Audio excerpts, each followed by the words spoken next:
குடிநீர் குழாய்கள் அமைக்கப்பட்டு பல ஆண்டுகள் ஆகின்றது என்று சொல்லி தொடர்ந்து சட்டமன்றத்தில் போராடி மரியாதைக்குரிய ரங்கசாமி அவர்கள் கடந்த 2011-16 ஆண்டு காலத்தில் ஆட்சி பீடத்தில் இருந்தபோது, அன்றைக்கு நான் சட்டமன்ற உறுப்பினராக இருக்கிற போது காரைக்காலில் அந்த குடிநீர் குழாய்கள் மாற்றப்பட வேண்டும் என்ற திட்டத்தை அமுல்படுத்த வேண்டும் என்று தொடர்ந்து போராடி வெற்றி கண்டு அதில் 49 கோடி 50 லட்சம் ரூபாய்க்கு திட்டங்கள் தீட்டப்பட்டு டெண்டரும் விடப்பட்டு பணிகளும் தொடங்கின. ஒரு 5 ஆண்டு காலம் இடைவேளை நான் இல்லாத நேரம். அப்பொழுது என்ன ஒரு திட்டங்கள் தீட்டப்பட்டது என்று சொன்னால், அந்த நகரப்புறத்தில் சென்ட்ரல் ஜோன் என்று சொல்லக்கூடிய அந்த பகுதி முழுவதும் நாம் அந்த குடிநீர் குழாய் அமைக்க வேண்டும். அதாவது பஸ் ஸ்டாண்டிலேருந்து இந்த மதகடி வரை என்று ஒரு திட்டம் 3ஆக பிரித்து அதில் சென்ட்ரல் ஜோன் முதலில் எடுத்துக்கொள்வதாக பேசி முடிவெடுத்து செய்தோம். அது 2 விதமான ஒரு முக்கியமான அம்சங்கள் என்னென்னு கேட்டிங்கன்னா, அந்த ரோடு எல்லாத்தையும் நம்ம உடைக்கும் போது அந்த ரோட்டை திரும்ப போட்டு கொடுக்கணும் அப்படிங்கிற மாதிரி ஒரு பாயிண்ட்டும் அதில் இருக்குது. ஆனால் அந்த 5 ஆண்டு காலில் இருந்தவர்கள் அதை செய்யவில்லை. அது ஒரு பக்கம். இன்னொரு பக்கம் அந்த குடிநீர் குழாய்களை ஒவ்வொரு வீடு ஹவுஸ் கனெக்ஷனுக்காக ஒரு முறை.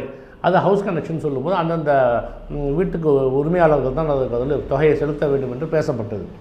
அப்பொழுது நான் சொன்னேன், இல்லை அது ஒவ்வொரு வீட்டிலும் நம்ம பணம் வசூல் பண்ணுறது திட்டங்களை ரொம்ப தாமதப்படுத்தும். எனவே வீட்டு கனெக்ஷன் ஹவுஸ் கனெக்ஷனுக்குள்ள காசையும் நாமே கொடுக்கணும், அந்த வீட்டுக்கு கனெக்ஷன் எடுத்து வச்சுருவோம் அப்படின்னு நம்ம எடுத்து சொன்னதை கேட்டுக்கொண்டு முதலமைச்சர் அவர்களும் அதுக்கான அனுமதி தந்து ஏறத்தாழ 3 கோடி 80 லட்சம் ரூபா அதுக்குன்னு ஹவுஸ் கனெக்ஷனுக்குன்னு தனியாக சாங்ஷன் வாங்கி கொடுத்துருக்குறோம். அந்த பணமும் கொடுத்து முடிச்சாச்சு. இப்போ 2வது பெர்மனன்ட் ரெஸ்டோரேஷன் என்று சொல்லக்கூடிய அந்த பணியை தொடங்கி எந்தெந்த சாலைகள்லாம் டேமேஜ் ஆகிருச்சோ இன்றைக்கி நகரம் முழுவதும் 23 கோடி ரூபாய்க்கு அந்த பேருந்து நிலையத்திலிருந்து மதகடி வரையில் அனைத்து சாலைகளும் கிட்டத்தட்ட போடப்பட்டு விட்டது. மகிழ்ச்சியாக மக்களும் இருக்கின்றார்கள். அந்த தொகையை வாங்கி இப்போ நம்ம எம்எல்ஏ ஆனதுக்கப்புறம் அந்த சாலை அங்கே போட முடியலைங்கிறதுனால புதிய சாலைகள் அமைப்பதற்கு புதிய திட்டங்கள் வகுத்து நபார்டு மூலமாக நிதியை பெற்று அந்த வேலையை முடிச்சிருக்கிறோம். இப்போ இதுதான் பணி. ஆனால் இவ்வளோ தூரம் நடந்ததுக்கப்புறமும் அந்த ஒரு ஆசை என்னன்னு கேட்டிங்கன்னா, நம்முடைய காரைக்கால் மாவட்டத்தில் புதுச்சேரி மாநிலத்தில் புதுச்சேரியில் குறிப்பாக டபுள் டக்கர் என்று சொல்லக்கூடிய வாட்டர் டேங்க் இருக்குது இல்லைங்களா, அது 2 ஒன்று அடுக்கடுக்காக 2 டேங்க் இருக்கும். அதே மாதிரி காரைக்காலில் கொண்டு வரணும்னு இந்த திட்டத்திலே சேர்த்து நம்ம டபுள் டக்கர்னு சொல்லக்கூடிய அந்த முறையை நம்ம ராயல் மஹால் பக்கத்தில் அதை கொண்டு வந்தோம். அதே மாதிரி இன்னொரு பகுதியிலும் கொண்டு வந்திருக்கோம். ஆனால் அந்த ராயல் மஹால் மூலமாக செய்யப்பட்ட அந்த நீர்த்தேக்க தொட்டியை இதுவரைக்கும் உபயோகப்படுத்தாமல் வைத்திருக்கிறார்கள்.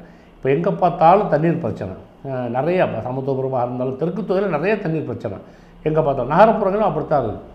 எனவே இது மாதிரி ஒரு பிரச்சனை தீர்க்கணுமா இருந்தால் நமக்கு அவசியமாக இந்த பணியை உடனடியாக நிறைவேற்ற வேண்டும்.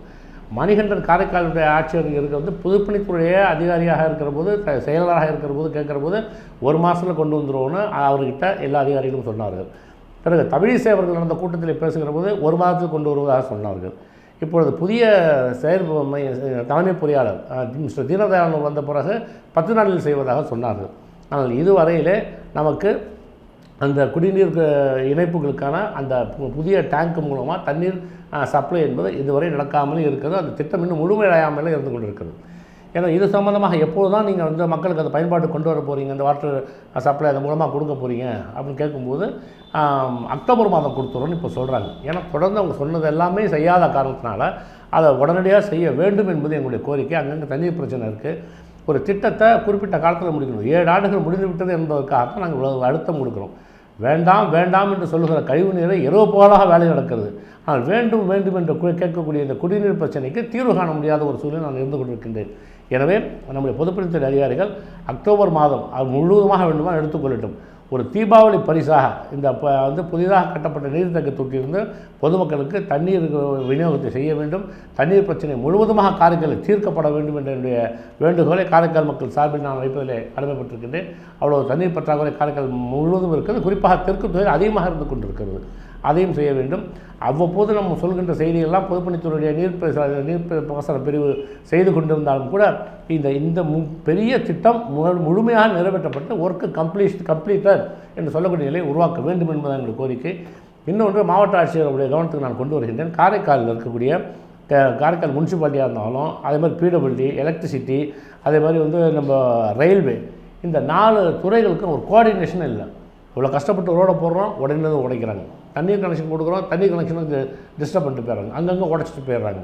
இப்போ இந்த மாதிரி ஒரு மக்கள்கிட்ட ஒரு இந்த அனைத்து துறைகளும் ஒரு கோஆர்டினேஷன் இல்லையோ, ஒற்றுமை இல்லையோங்கிற ஒரு எண்ணம் வந்திருக்கிறது. எனவே மாவட்ட ஆட்சியர்கள் இந்த மாதிரி சாலை கஷ்டப்பட்டு போடுற சாலையில் உடைக்கக்கூடாது, தண்ணீர் குழாய்களை உடைக்கக்கூடாது அப்படின்ட்டு எல்லா டிபார்ட்மெண்ட்டையும் எல்லா துறைகளும் ஒன்றாக இணைத்து அவர் பேசி இதுக்கு ஒரு நிரந்தர தீர்வு காண வேண்டும் என்று நான் காரைக்கால் மாவட்ட மக்கள் சார்பிலே கேட்டுக்கொள்கின்றேன். நன்றி, வணக்கம்.